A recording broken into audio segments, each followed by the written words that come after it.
मैं एक गरीब परिवार से हूँ। हमारे घर में हमारे जो परिवार, हमारे 4 बच्चे हैं और पति हैं, सास ससुर हैं, लेकिन हमको कोई खर्चा देने वाला 1 रुपया नहीं था। मेरा नाम चंद्रावती है और मैं सिद्धार्थ नगर में लोटन ब्लॉक की रहने वाली हूँ। सीआरपी के पद पर आए तो कुछ अपनी जिम्मेदारियों को समझे कि इसी काम से हो सकता है कि हमारा कुछ भला हो जाए, हमारा खर्चा निकल जाए। इसके लिए कई संघर्ष, कितना ही संघर्ष हमको करना पड़ा।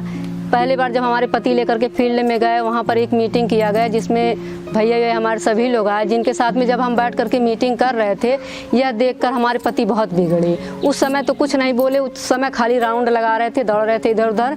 इसके बाद में शाम को घर में लेकर के आए तो हमको 3-4 झापड़ मारे थे।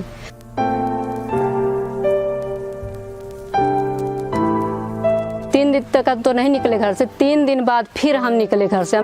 हमने कहा आप करेंगे, चाहे ये लड़ाई करें, चाहे झगड़ा करें, लेकिन हमारा विश्वास अटल था कि हम जाएंगे अब काम करने के लिए। और हम निकले भी और उनसे बोले भी कि ऐसा है, आप हमारे पीछे नहीं आएंगे। अगर हम अपना काम करने जा रहे हैं तो हम अपने बच्चों के लिए करने जा रहे हैं, आपके लिए नहीं करने जा रहे हैं। तो यह हिम्मत ले करके फिर हम फील्ड में गए। फील्ड में जा करके हम वहाँ किसानों के बीच में काम करने लगे। इसी तरह से सीआरपी के पद पर 4 साल काम करते हुए हम लोग का एक दिन ऑफिस पर मीटिंग था। हम लोग मीटिंग में बैठे हुए थे। प्रोग्राम मैनेजर अनूप भैया हमारे पास फ़ोन किए। वो एक बात ने मेरी ज़िंदगी बदल दी। मैंने सुना भैया कह रहे हैं कि ऐसा है चंद्रावती, तुम बलरामपुर में आ जाओ, तुमको हम प्रमोट करके एफसी के पद पर ला रहे हैं। एफसी के पद पर हमारा बलरामपुर में नियुक्ति हुआ तो हम बलरामपुर में आए। तो ये हमारे लिए जगह नया था और काम भी नया था, यहाँ के लोग भी नए थे। तो हमको डर लगने लगा कैसे हम काम को करेंगे। लेकिन सबसे बड़ा चुनौती जो इस बीच आया वो सीआरपी लेवल पर आया कि हम लोग को सीआरपी ढूंढना था। इसके लिए हम क्या करने लगे, हम लोग गांव में जाते थे। गांव में जा करके 2-4 महिलाओं से संपर्क करने लगे। तो वहाँ ये निकल करके आया कि हमारे घर की बहू बेटी तो बाहर नहीं निकलती हैं और ना ये अशिक्षित ज़्यादा हैं, पढ़ी लिखी ज़्यादा नहीं थी। तो ये सब जब समस्या आने लगी तो जहाँ हम लोग कुछ पढ़ा लिखा देखते थे घराना, उस घर में हम लोग जाते थे। जा करके बैठते थे उनके पास, उनका हाल चाल लेते थे। हाल चाल लेने के बाद में हम वहाँ ये करते कि हम अपनी कहानी सुनाना शुरू कर देते थे कि देखिए हम भी तो एक महिला हैं, आप अपने घर से महिलाओं को नहीं निकाल रहे हैं, लेकिन देखिए हम सिद्धार्थ नगर से आपके बलरामपुर में आ गए हैं। आप अपनी लड़की को अपने घर में ही रखना चाहते हैं। अगर वो जैसे आप चूल्हा चक्की करते हुए अपना ज़िंदगी बिता दिए हैं, वैसे ही आपकी लड़की भी चूल्हा चक्का करते हुए ज़िंदगी बिता देगी।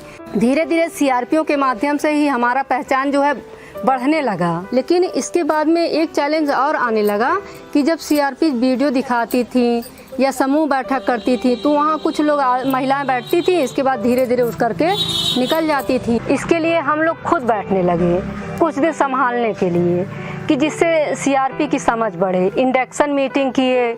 इंडक्शन मीटिंग के बाद में जब वीडियो डिस्क्रिमिनेशन सीआरपी करती थी तो हम लोग बीच में जा करके बैठ करके उनके साथ में उनको देखते थे कि किस तरह से कहाँ गलती कर रही हैं, उनकी गलतियों को पकड़ते थे। इसके बाद में धीरे धीरे उनको बाद में मोबिलाइज करके सही लाते थे।